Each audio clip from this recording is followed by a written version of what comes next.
Hello everyone. तो आज हम पढ़ेंगे हिंदी कहानी राही, जो कि सुभद्रा कुमारी चौहान जी की प्रसिद्ध कहानी है। कहानी पढ़ने से पहले हम इसके कुछ महत्वपूर्ण तथ्यों पर बात करेंगे। तो ये जो कहानी है वो 1947 में प्रकाशित हुई थी और यह सीधे साधे चित्र नामक कहानी संग्रह में संकलित है। और इस कहानी के जो प्रमुख पात्र हैं वो है राही, अनीता, साथ ही राही का पति और राही का बच्चा। अब हम इस कहानी को पढ़ना शुरू करते हैं। तो इस कहानी में जो परिवेश है वो जेल का है। तो अब हम इस कहानी को पढ़ते हैं। तेरा नाम क्या है? राही। तुझे किस अपराध में सजा हुई? चोरी की थी सरकार। चोरी? क्या चुराया था? नाच की गठरी। कितना नाच था? होगा 5-6 सेर। और सजा कितने दिन की है? साल भर की। तो तूने चोरी क्यों की?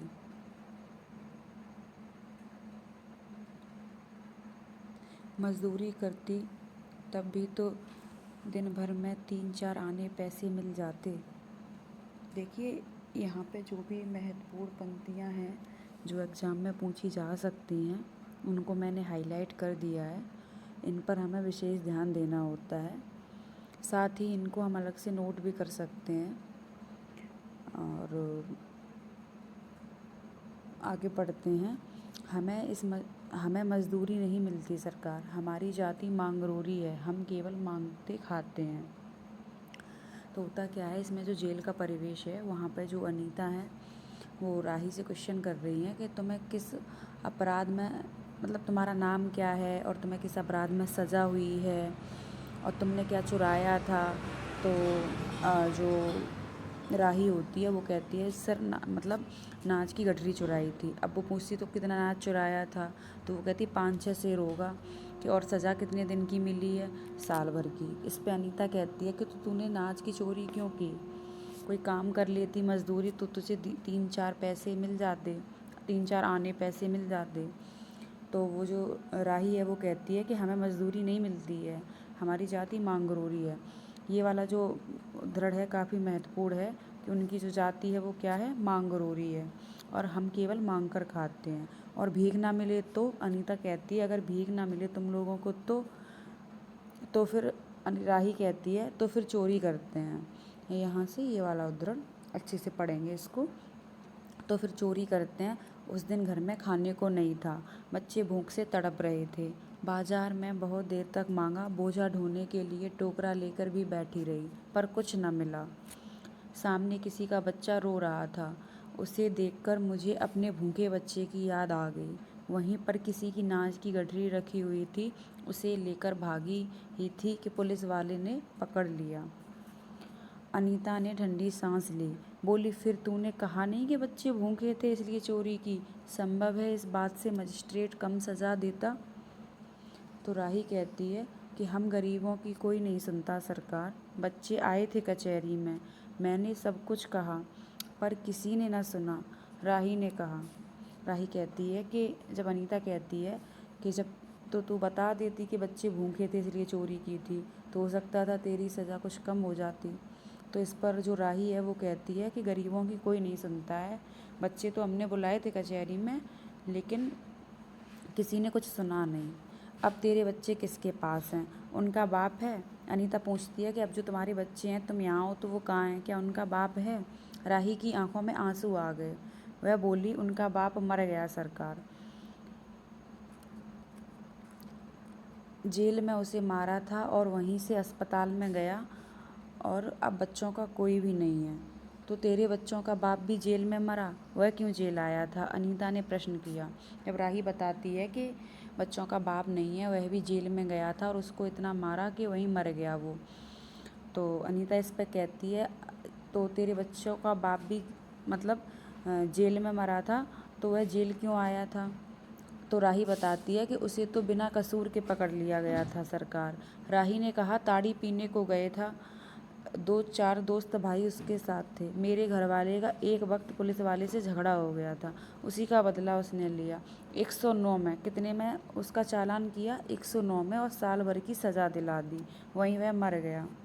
अनीता ने एक दीर्घ निश्वास के साथ कहा, अच्छा जा, अपना काम कर। राही चली गई।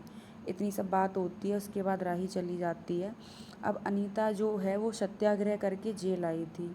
पहले उसे B क्लास दिया गया था, लेकिन घर वालों की लिखा पढ़ी ने उसको A क्लास दिलवा दिया था। उसके बाद क्या होता है कि अनीता के सामने आज एक प्रश्न था। वह सोच रही थी कि देश की दरिद्रता और इस गरीबों के कष्ट को दूर करने का कोई उपाय नहीं है। हम सभी परमात्मा की संतान हैं, एक ही देश के निवासी। कम से कम हम सबको खाने पहनने का समान अधिकार है ही। फिर यह क्या बात है कि कुछ लोग तो बहुत आराम से रहते हैं और कुछ लोग पेट के अन्न के लिए चोरी करते हैं। उसके बाद विचारक की अदूरदर्शिता के कारण या सरकारी वकील की चातुर्यपूर्ण जिरह के कारण छोटे छोटे बच्चों की माताएं जेल भेज दी जाती हैं। उनके बच्चे भूखों मरने के लिए छोड़ दिए जाते हैं।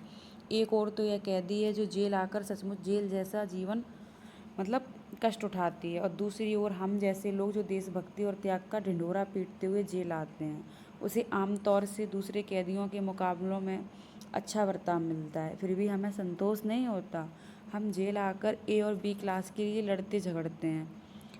जेल आकर ही हम कौन सा बड़ा त्याग कर देते हैं। देश में हमें कौन सा कष्ट रहता है, सिवाय इसके कि हमारे माथे पर नेतृत्व की सील लग जाती है। हम बड़े अभिमान से कहते हैं यह हमारी 4थी जेल यात्रा है, यह हमारी 5वीं जेल यात्रा है, और अपनी जेल यात्रा के किस्से बार बार सुनाकर आत्मगौरव अनुभव करते हैं। तात्पर्य यह है कि हम जितनी बार जेल आ चुके हैं, उतनी ही सीढ़ी हम देशभक्ति और त्याग से दूसरों से ऊपर उठ जाते हैं। इसके बल पर जेल से छूटने के बाद कांग्रेस की राजकीय सत्ता मिलते ही हम मिनिस्टर, स्थानिक संस्थाओं के मेंबर और न जाने क्या क्या हो जाते हैं। तो इस जो पैराग्राफ में है वो अनीता सोचती हैं, और इस यहाँ पे राष्ट्रभक्ति का चित्रण किया गया है, साथ ही सत्ता भक्ति पर व्यंग्य भी किया गया है। और अब हम आगे बढ़ते हैं, देखते हैं। अनीता सोच रही थी, अब अनीता सोचती है, कल तक जो खद्दर भी ना पहनते थे, बात बात पर कांग्रेस का मजाक उड़ाते थे। कांग्रेस के हाथों में थोड़ी शक्ति आते ही वे कांग्रेस भक्त बन गए, खद्दर पहनने लगे, यहाँ तक कि जेल में भी दिखाई पड़ने लगे। वास्तव में यह देशभक्ति है या सत्ता भक्ति? अनीता के विचारों का तांता लगा हुआ था। वह दार्शनिक हो रही थी। उसे अनुभव हुआ जैसे कोई भीतर ही भीतर उसे काट रहा हो। अनीता की विचारावली अनीता को ही खाए जा रही थी। उसको बार बार ये लग रहा था कि देशभक्ति सच्ची देशभक्ति नहीं वरन मजाक है। उसे आत्मग्लानि हुई और साथ ही साथ आत्मानुभूति भी। अनीता की आत्मा बोल उठी, वास्तव में सच्ची देशभक्ति तो इन गरीबों के कष्ट निवारण में है। ये कोई दूसरे नहीं, हमारी ही भारत माता की संतानें हैं। इन हजारों लाखों भूखे नंगे भाई बहनों की यदि हम कुछ भी सेवा कर सकें, थोड़ा भी कष्ट निवारण कर सकें, तो सचमुच हमने अपने देश की कुछ सेवा की। हमारा वास्तविक देश तो देहातों में ही है। उसके बाद वो सोचती हैं कि जो किसानों की दुर्दशा से हम अभी थोड़े बहुत ही परिचित हैं, पर इन गरीबों के पास न घर है न द्वार, अशिक्षा और अज्ञान का इतना गहरा पर्दा इनकी आंखों पर है कि होश संभालते ही माता पुत्री को और सास बहू को चोरी की शिक्षा देती है। और उनका यह विधान है कि चोरी करना और भीख मांगना ही उनका काम है। इससे अच्छा जीवन बिताने की वे कल्पना ही नहीं कर सकते। मतलब यहाँ पे गरीबों की व्यवस्था को दिखाया जा रहा है और गरीबों की समस्या को, कि किस प्रकार जो गरीब लोग हैं उनके पास तो ना घर होता है ना द्वार होता है, उनके पास सिर्फ अशिक्षा और अज्ञान होता है। और इतना ज़्यादा कि वहाँ पर अगर कोई भी बच्चा जन्म लेता है, वो बड़ा होता है, तो उसको सिर्फ चोरी की शिक्षा दी जाती है कि चोरी करो, भीख मांगो। अच्छा जीवन तो वो व्यतीत करने की कल्पना ही नहीं कर सकते। अब आगे पढ़ते हैं। आज यहाँ डेरा डाल के रहे तो कल दूसरी जगह चोरी की, बचे तो बचे, नहीं तो फिर 2 साल के लिए जेल। चोरी की, आज यहाँ की कल वहाँ की, और पकड़ गए तो जेल गए। और बस क्या मानव जीवन का यही लक्ष्य है? लक्ष्य ही भी लक्ष्य है भी अथवा नहीं। यदि नहीं है तो विचारादर्श की उच्च सतह पर टिके हुए हमारे जननायकों और युग पुरुषों की हमें क्या आवश्यकता। इतिहास, धर्म, दर्शन, ज्ञान, विज्ञान का कोई अर्थ नहीं होता, पर जीवन का लक्ष्य है, अवश्य है। आगे आने वाली लाइन को हम याद रखेंगे अच्छे से, और ये दृढ़ काफ़ी महत्वपूर्ण है कि संसार की मृग मरीचिका में हम लक्ष्य को भूल जाते हैं। सतह के ऊपर तक पहुंच पाने वाले कुछ एक महान आत्माओं को छोड़कर सारा जन समुदाय संसार में अपने को खोया हुआ पाता है। कर्तव्य का उसे ध्यान नहीं, सत्य की समझ नहीं, अन्यथा मानवीयता के से बढ़कर कौन सा धर्म है। पतित मानवता को जीवन दान देने की अपेक्षा कोई भी महत्वपूर्ण है। राही जैसी भोली भाली किंतु गुमराह आत्माओं के कारण ही साधना जीवन की साधना होनी चाहिए। सत्याग्रही की यह प्रथम प्रतिज्ञा क्यों ना हो, देशभक्ति का यही मापदंड क्यों ना बने। अनीता दिन भर इन्हीं विचारों में डूबी रही। शाम को भी वह इसी प्रकार कुछ सोचते सोचते सो गई।